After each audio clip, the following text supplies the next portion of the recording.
Fit to Love, episode 36, If Love is a Game. Fit to Love is physical, emotional, and spiritual fitness to achieve the happy life you deserve. From exercise to cooking, relationships, and spirituality, you'll find all the inspiration you need right here with our host, JJ Flizanes. Hello and welcome to Fit to Love Sexy Saturdays. Today's show, If Love is a Game. This show is going to be a feature on a book that definitely changed my life. The book came out a long time ago. I was probably 21 or 22.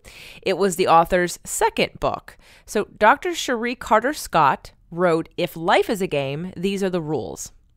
And I read that book, and that book changed my life. In fact, I'll probably do a show on that book as well, because it was equally as important to my growth and development as this book.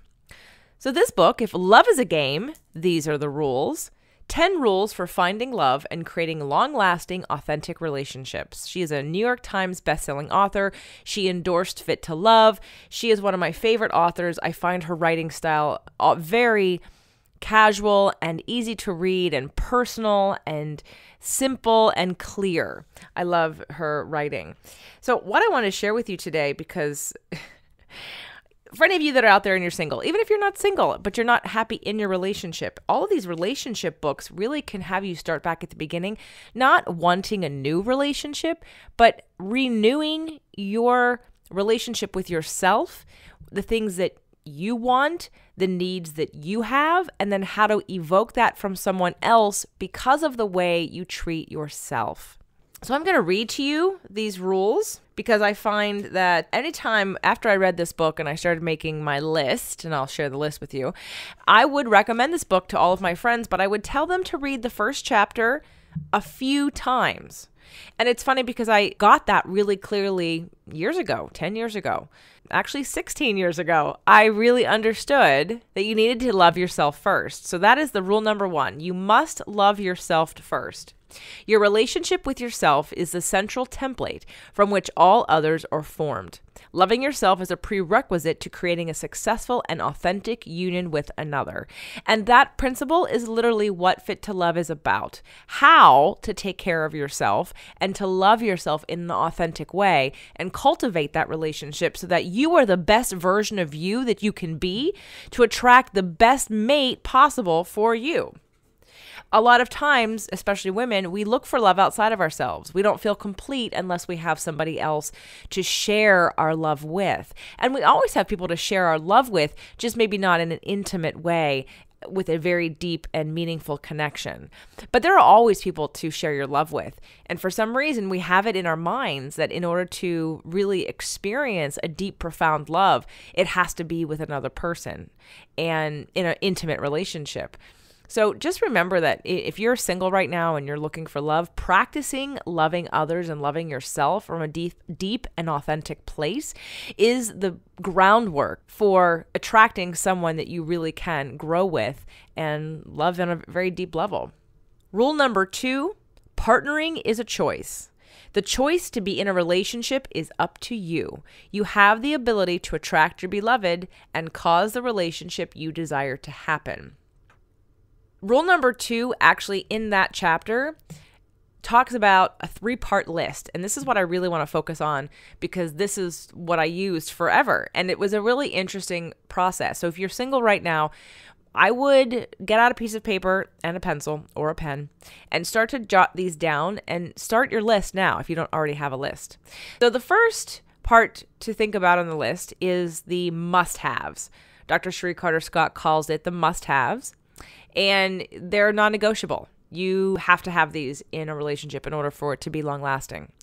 And usually in that must-have list, it's not a long list, but it's probably a few points, maybe 3 to 5 or 6.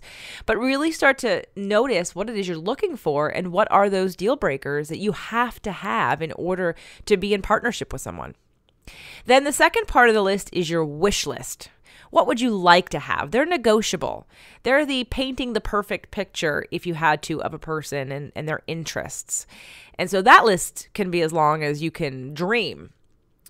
And the last part of the list, the third part, is called knockout punch.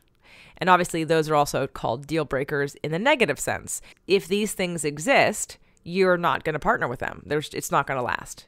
And this list is so powerful because and I probably even still have all my lists from 1990, I'm going to say 7 or 8 when this book came out. I have made a list at least every other year. Well, up until I got married, of course. So for the last 7 years, I haven't revised my list because I found my mate. But prior to that, I would revise my list every 1 to 2 years. What I realized the first time I made the list is that I attracted exactly what I thought I wanted. And then when I was in relationship with that person, I realized that I didn't want what I thought I wanted. It's a brilliant process because we think we want something and then we get it and go, oh, really? That's what I wanted? Oh, I don't like that now. Maybe I don't want that. Or you take one of those must-haves and drop it down into a wish list, or vice versa. You realize that, you know what, having a sense of humor is a must-have. It's a deal breaker for me. I have to have it. So it moves from a wish list up to the must-haves. This list is very powerful. If you don't have one, I absolutely recommend making one. Start now. If you're single, obviously that's going to benefit you. Even if you're dating someone and you're not committed to marriage, or if you are committed but you're having doubts, make this list. Again, it's 3 parts. The first one is the must-haves, absolutely have to have.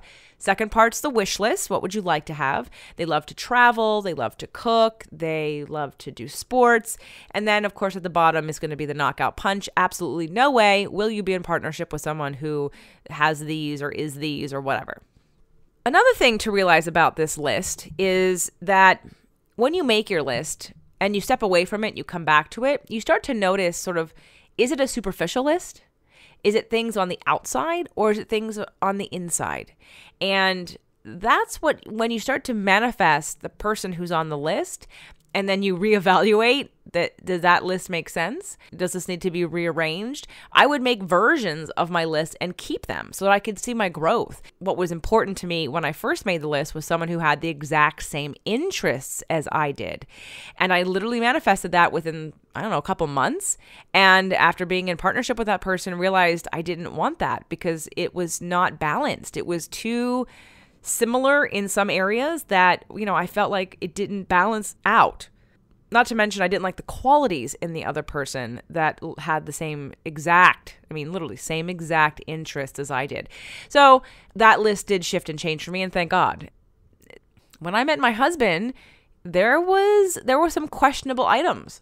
So the list isn't the Bible. The list isn't concrete. The list is adjustable. But what the list does for you is brings you clarity on what you think you want and need. And then you get to check that when you manifest it. Is this truly what I want? Is this truly what I need? Because you know what? We can have ideas about what we want, but until you get it and experience it, you're not sure if you really want it. I had a business, my first business of licensing from the personal training company in New York. Once I did it, and after I did it for a year and a half, I realized I didn't want to do that like that anymore. I didn't like it.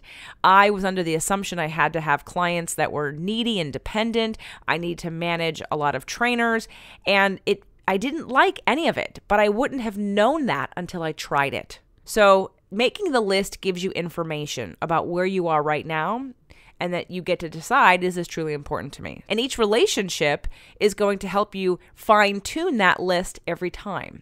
Here's another great thing about that list.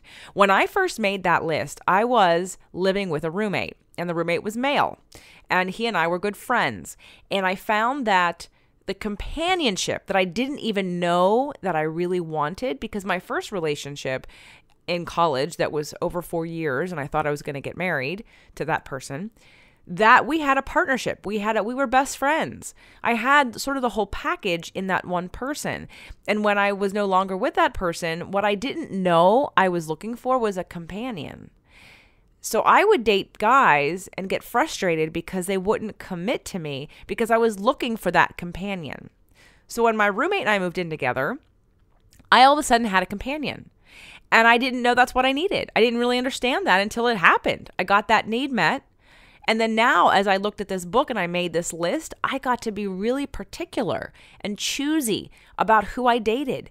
And then I got to have a higher standard for who I was going to date often, or who I was going to be intimate with, and who I was going to invite into my life in any meaningful way. So this list can really bring up some great needs and awarenesses that you have about yourself and about a partner.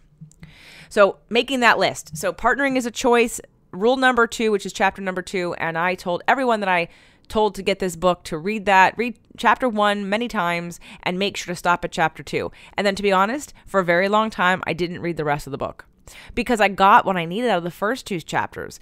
I didn't know that I was not loving myself enough. So I started to have a better relationship with myself. And I wasn't sure about what exactly that I wanted. So I made the list. And because I hadn't manifested yet, I just didn't go any further. Now, I have read the whole book and it's awesome. But so rule number 3, creating love is a process. Moving from I to we requires a shift in perspective and energy. Being an authentic couple is an evolution. And it is. I'm sure anyone listening who's married, it's an evolution. And if it isn't an evolution, you're probably not very happy. An ex-boyfriend of mine asked me once, is it worth it, marriage? And I said, well, if you want to stay the same, don't get married. Marriage will force you to grow. And I'm sure most of you would say parenting forces you to grow. But I know a lot of people that don't necessarily view their marriage as a platform for growth. And your marriage, to me, is the playground where you get to work out your stuff. One of the books that I'm going to bring to you at another show is written by Harville Hendrix, and he created something called imagotherapy. And imagotherapy says that you choose your partner to heal the wounds of your past. I wanted to do a show on that today, but I thought it was too deep and a little premature before I bring you some of these other steps and tools. So your relationship is going to require you to grow. And if you're not willing to grow, then you might want to consider staying single or just having casual relationships. And if you're in a relationship and you haven't grown and neither has your partner, then there's something going on there and there's a lot of stuck energy. Chapter 4, relationships, or rule 4, relationships provide opportunities to grow. Your relationship will serve as an unofficial life shop in which you will learn about yourself and how you can grow on your personal path. It's also what Oprah does on Life Class. Life is a class. Your life and other people's lives it's a constant evolution, expanding and learning. And it's never I'm going to get this, and then be set and then just ride the linear wave that has no ups and downs. That's not realistic. And same thing with relationships. And I know so many single women, or even women that are divorced, who are telling me, I can't wait to find a partner who I'm in alignment with so that my life is easier.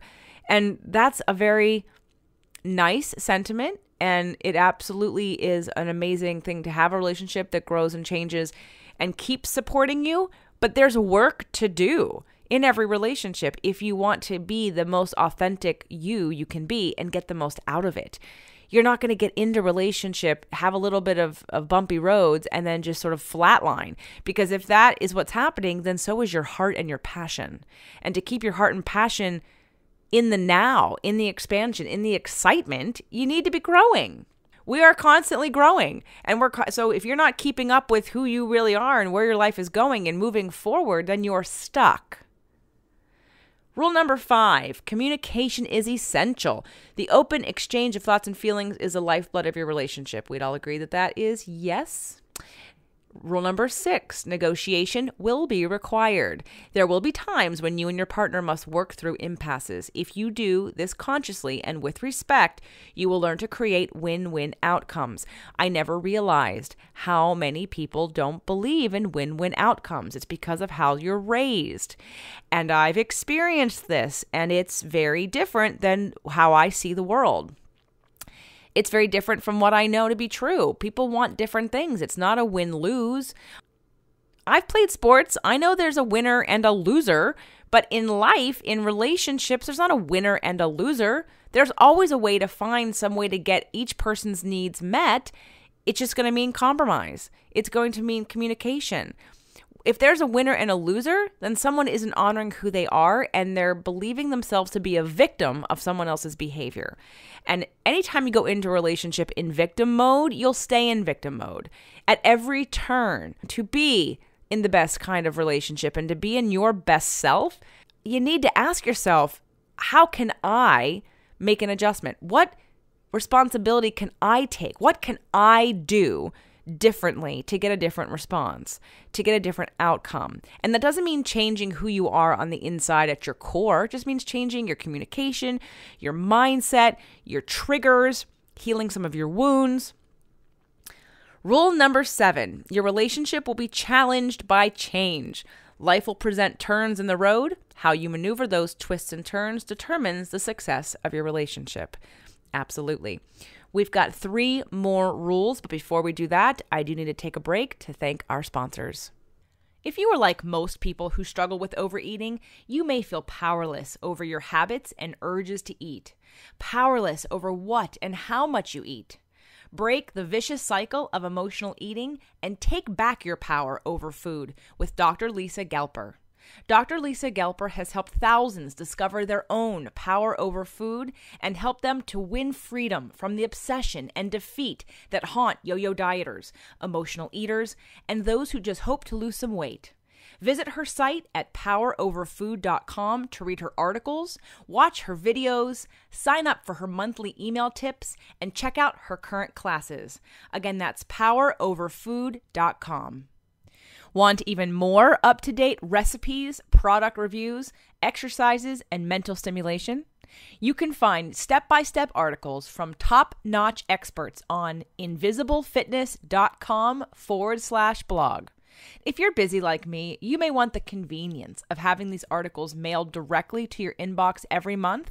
So be sure to register your name and email at the top of the page so we can make sure you don't miss anything. Again, that's invisiblefitness.com/blog, invisiblefitness.com/blog. We are back with rule number 8. You must nurture the relationship for it to thrive. Treasure your beloved and your relationship will flourish. If you've listened to a previous Sexy Saturday I had on Satyan Raja, he talked about a man's role in relationship with his wife. He says at the beginning of the show that he and his wife have made it a point to make their relationship a priority. This is why they can teach others, because they do the work all the time. 28 years, ups and downs, 2 children, different lifestyles, different businesses, and they go strong because of the studies and the work and the time and the effort they put into it.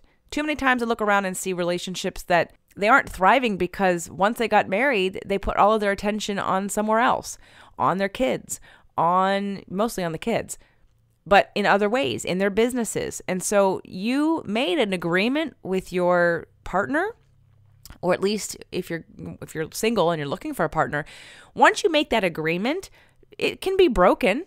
Just because you get married doesn't mean that person's going to be there forever. If you ignore them, they're not going to be interested in having a relationship with you. If your life is so busy that you don't have time for your partner, why would your partner want to stay with you?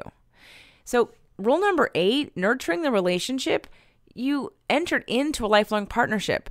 So if you're not wanting to spend some time cultivating and building and deepening and connecting with your partner in that relationship, you're probably going to lose connection. The distance will be created, and then over time, someone's either going to cheat or leave or just check out. And I am sure that will not create happiness or satisfaction for anybody. Now, rule number 9, renewal is the key to longevity. Happily ever after means the ability to keep the relationship fresh and vital. And, rule number 9 sounds a lot like rule number 8 in nurturing. It just means spending some extra time and making date night and committing to that, committing to going to couples therapy, committing to going to a retreat and having a one-on-one alone time, committing to increasing your intimacy and how the other one likes to give and receive versus just sort of go through the motions mechanically. It's very important to make sure you make time for your relationship, regardless of your situation. And rule number 10, you will forget all of this the moment you fall in love. You know all the rules inherently. The challenge is to remember them when you fall under the enchanting spell of love. And that would be the elusive, honeymoon stage that we all go through. That's like a chemical high that most people want to bottle and sell because it's such an aphrodisiac, and people lose weight because you're not hungry. I think I've talked about that before. I wasn't hungry because I was so full of love. We were so beaming of happiness and joy. And not too long after we got married, we found ourselves in a lot of contrast with each other and having expectations that weren't being fulfilled and agreements that weren't being kept or expectations that weren't being met. So I've gone through my series of ups and downs. I've lived some of this. I've been at that end of the road where you have to make a decision. Is this going to stay or is this going to go? So I speak from experience, while it not be 28 years like Satyen and Suzanne Raja, by the way, will be on a very near future Sexy Saturday doing the flip side of a man's role in a woman's role in relationship to her husband, and the responsibilities, the ways in which we as women can get our needs met, both from ourselves and from our partner, and how to support our partner. Whose job is it to do what? So I'll invite you to stay tuned for her show. It was really, really fun. And ladies, men, listen to it as well, because you're going to get something out of that. But if you haven't listened to Satyen, go back and find his show. It was great. Great to hear from a man's perspective about what a man's role in relationship with his wife is. And then you'll hear from her. I think it's a beautiful combination of two different points of view, two different energies coming together for what it is we all want to have, which is a satisfying, deep, fulfilling, authentic, connected, juicy, passionate relationship with a partner. I hope you've enjoyed today's show. If Love is a Game, These Are the Rules, I believe is currently out of print on Amazon, but you could find Dr. Cherie Carter Scott's website, and I believe she sells them directly. So this is a great book. Her other books are also really great. I would say my top two favorite are If Life is a Game, These Are the Rules, and then If Love is a Game, These Are the Rules. So check them out. Let me know if you like today's show. Come over to fittolove.tv and write in a comment. I'd love to hear from you. I'd love to hear if any of this helped you, if you were inspired by any of it, if you've done it and it's worked. That would be great feedback, as well as a success story to share and inspire others. Thanks again for being a part of the show. I hope you enjoy it, and I look forward to connecting with you soon. Is your website working for you? If it's not, Every Angle Media can help transform your existing business presence and build you a website that works when you're not working. Visit us online at everyanglemedia.com. Get the hottest tips and latest trends for your business success with today's Innovative Woman magazine, a free print and online digital magazine. Claim your free subscription and get it mailed to your home or office today at today'sinnovativewoman.com. The Fit to Love podcast show offers you 6 days a week of helpful content to achieve the happy life you deserve. Movement Mondays and Tasty Tuesdays are weekly videocasts, while Wellness Wednesdays, Thoughtful Thursdays, Freedom Fridays, and Sexy Saturdays are audio-only shows themed every week to address your holistic life and needs. If the show inspired you, we would love for you to share it and subscribe. Thank you so much for joining us today. Head on over to fittolove.tv for recaps of every show, resources, and to join the community. That's FIT2LOVE.tv. Have a fit and fabulous day.